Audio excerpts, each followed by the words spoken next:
used to feel clean have started to feel heavier, and you can't always tell anymore whether you're reading the room or you're protecting something. Hi, I'm Tami. I'm an executive leadership strategist and advisor, and this is a Leader's Purpose podcast. You're sitting in a seat where the decisions you make are visible, impactful, and felt by everyone around you. You carry the weight of the organization, and everyone around you knows it because it means everyone pulls on you constantly. And most of what you've been handed about leadership isn't wrong, it's just backwards. I spent years studying what drives performance at the highest levels. Every week, I bring you what I've learned, the patterns, the reframes, and the things that no one's saying out loud, so you can stop managing your leadership and start trusting it. You already have what it takes, and this is where you get to remember that. Let's do this. But before we get into myth number 3, which I'm really excited about this myth because, well, I'll get into that in a moment. Before we get into today's episode, if you've been listening or and something's landed for you, I want to point you to something specific. One is you can just get on a call with me at TamiMurrayCoaching.com/call, and let's talk one-on-one about what's going on, what your leadership is doing, and what is holding or not holding. But I did put together a private audio series called The Invisible Weight: Why Leaders Who Earned It Are the Ones It Hits the Hardest. So the 6 episodes built for leaders at your level, and it goes deeper than I typically do here on the podcast because it's like one situation going deep with it. So the link is in the show notes, so go check it out. But before you do, stick with me with this podcast, because myth 3 it's one that I had to check myself. So welcome to the Leadership Myth series. This is number 3. So we've talked about the collaboration versus like execution, and then clarity. And if those two landed, this one may land even more. This is something that I think the leadership world treats as almost sacred. Gut instinct. So here's the myth. Strong leaders trust their gut. And here's what nobody says out loud. The leaders I have seen make the most expensive decisions were not the ones who doubted themselves. They were the ones who stopped examining themselves. And that's not the same thing. And today, this distinction is everything. So I've built my career, my life on good instincts, on reading the room fast. I called things correctly when the data was not there. My gut has been one of the most reliable tools for me. And there have been times in my leadership and my life that things have shifted, where the calls that used to feel clean, easy, started to feel heavier. There's not because the decisions got harder, because there's the time. Well, I'm just thinking of a story that when I was in the military and I was on a crisis, we were doing a crisis training, and I was on a special team. It's a crisis team, for lack of better words, but we were doing a training and we were doing an exercise. And in those moments, my gut instinct is usually the right instinct. So I've honed that. But there's times that other things are going on and it's not in a crisis mode, but the calls felt heavier. And it's not because the decisions got harder. It's because there was more noise around it. It's almost when there's a crisis situation, all the noise kind of falls away. So this is more on the Tuesday when all of a sudden things happen, because there was more noise around it. So more people pulling on me, more visible stakes, and more eyes on the outcome. I still trust my gut, but there's times that I can't always tell anymore. There's other things that get in the way. So am I reading the situation clearly, or am I protecting something? Am I protecting my reputation, my relationship, the way the room is going to receive this decision? So it might sound like I keep second guessing myself, or I used to make the call and immediately wondered if I read the room wrong, or I used to trust myself. What happened? Here's what's going on. And it's not that your instincts are failing you. I want to be clear about that, because if you have those instincts, you've honed them, you've kept them. However, it is worth examining them. So gut instinct is a pattern recognition from experience. It is real and it's very, very valuable. But overconfidence, that belief that your instincts do not need examination, is one of the most common and most expensive decision errors at the senior level. And it's not because senior leaders are arrogant, because nobody questions the leaders with a track record. And that's exactly when it gets expensive. And especially when it's a track record that you've built your career on. But here's something worth naming. Not everyone means the same thing when they say, I trust my gut. So this was one of the interesting things as with my research, with them working with the Enneagram, working with understanding the why behind things. So I wanted to talk to you about, because we all may say, I trust my gut, but it looks different for different people. So that way you think, you can filter it through your lens. So for some leaders, the gut is the immediate and physical. And this is where I land. The decision comes fast and it feels like certainty. The body knows before the brain catches up. And the real information, and for those leaders where this is the most natural access point. And that's the real information. Sorry, excuse me about that. The question is whether you're reading the situation or reacting to it. Reading or reacting. Responding, reacting, very different.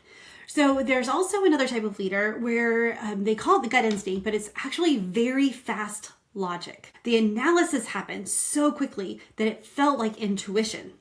And the risk is mistaking the speed of your thinking for the accuracy of your read.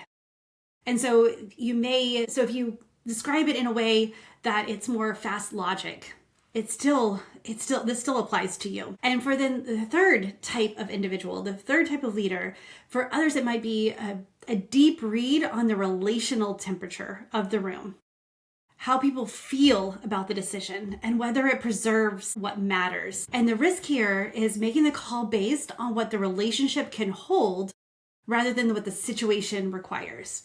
So 3 completely different wirings. All of them say, I trust my gut. All of them mean something very different. And all of them need the other 2 in the room before the decision lands. And I say in the room, I mean, I typically picture, I try to think of things in pictures and metaphors. And in this, when I'm making a decision and I'm one of those physical and immediate, I feel it in my gut and in my soul before my body or my emotions catch up or my thought catch up. So what I do is I invite the other 2 to the table. How do I feel about it? And what do I think about it? And how do I feel about it? So that's what I mean by bringing the other 2 in the room. And so if you are the emotional side of the relational side, then listen to your body. What is your body saying? And then listen to your thoughts as well.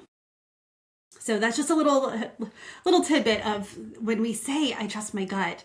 This is why I love definitions so much and asking ourselves these questions and examining, like, what do I mean by that? Because it does look different for different people. And for those of you who like me and like to know the why behind the what, and this is my favorite part, but research shows that the body flags decisions emotionally before the conscious mind has finished processing the information. So don't mistake, like, your thoughts come and trigger before the emotion, but your body typically recognizes your feelings first. So your gut's not making things up. It's just running very fast, a very fast, sophisticated pattern recognition system. And so the problem is that same system cannot always tell the difference between a pattern from this situation and a pattern it learned from somewhere else entirely. So when the signal feels heavier than it should, then it's worth paying attention to. And one of those things that you can ask yourself is, if you are, like I went through the 3, the heart, head, and gut, the body, mind, and heart. If you bring all 3 of those and ask, how do you feel in each one? What is your thoughts? What are your feelings? And what is your body saying? That's a good way to, like, give your brain time to catch up with everything.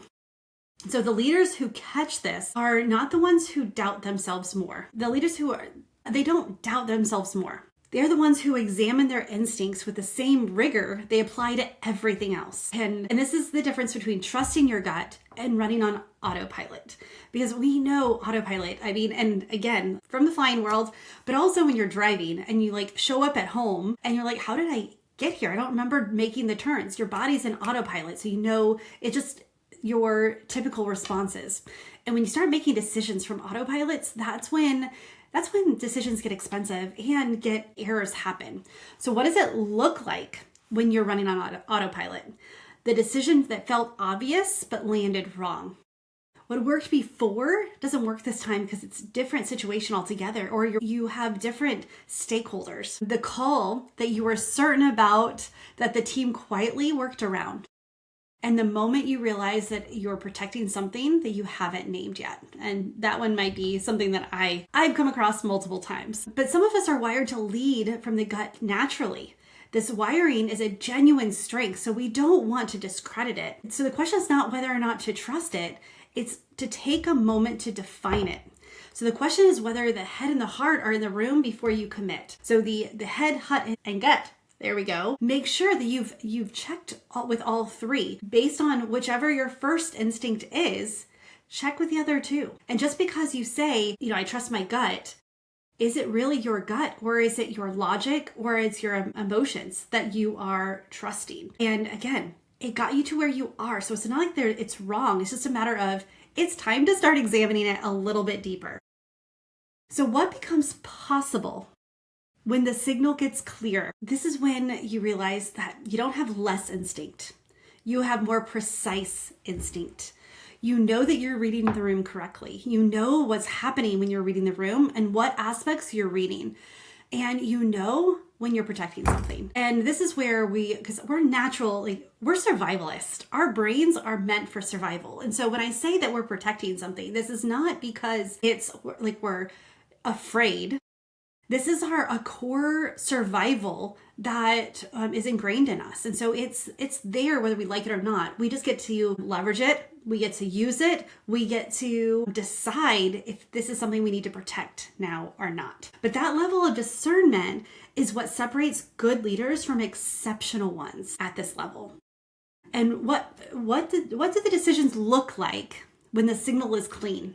The call gets made, it holds, and you don't spend time, on the drive home auditing it. There we go. Why is that word so hard today? Auditing it.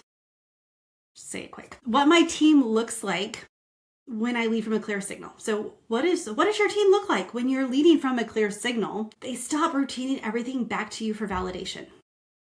They move because you moved. And the pulling shifts. Not because you changed who you are, but because you stop leading with static in the signal. It's very clear. It's you are steady in your decision and you can feel it. And I know that it's one of those, it's hard to describe, but you know when someone is firm in their decision and when someone's wavering.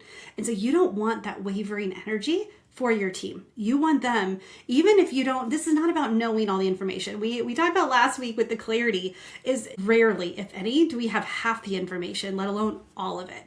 But we can be clear on here's the direction we need to go. Here's the strengths that we're pulling from, and here's the outcome that we're heading towards. Let's do this. But what does this feel like?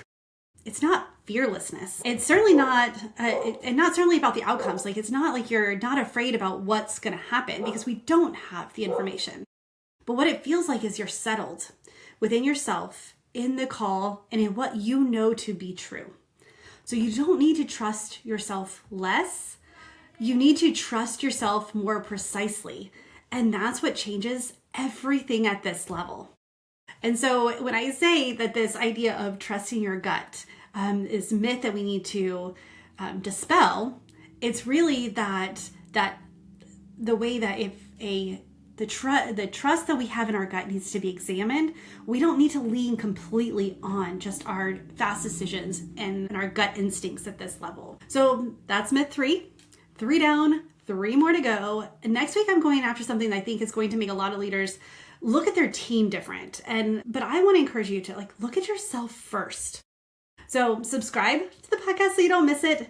The invisible weight is in the show notes. And this is where the conversation gets a little bit deeper. And I will see you next week. But before you go, again, if something landed, I want you to take one step today. So the six episode series that, again, when you sign up for it, it's a podcast. It goes straight to your phone, easy peasy. And it's right there for you. You can get on Spotify or you can get on anywhere you listen to podcasts. It goes there for you.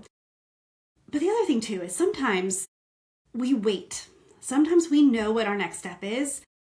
And I want to encourage you that if you know what your next step is, or if you're feeling a stirring that you're like, I need to fix this. We'll talk about the word fix, but get on a call with me. Let's talk about what type of leader you are from your foundation. Are you the gut leader? Are you the heart leader? Are you the head leader? And what is your natural tendencies, and where is it working, and what's no longer serving you? We get to discover that, and I get to diagnose it, and we can fix that. We can remove what needs to be removed, and we can make shifts instantly in the first call. So it's free, just 45 minutes. Let's talk about what's going on in your leadership. What are some of these things that have been holding you back, but can be removed, and that there's another level for you. So TamiMurrayCoaching.com/call.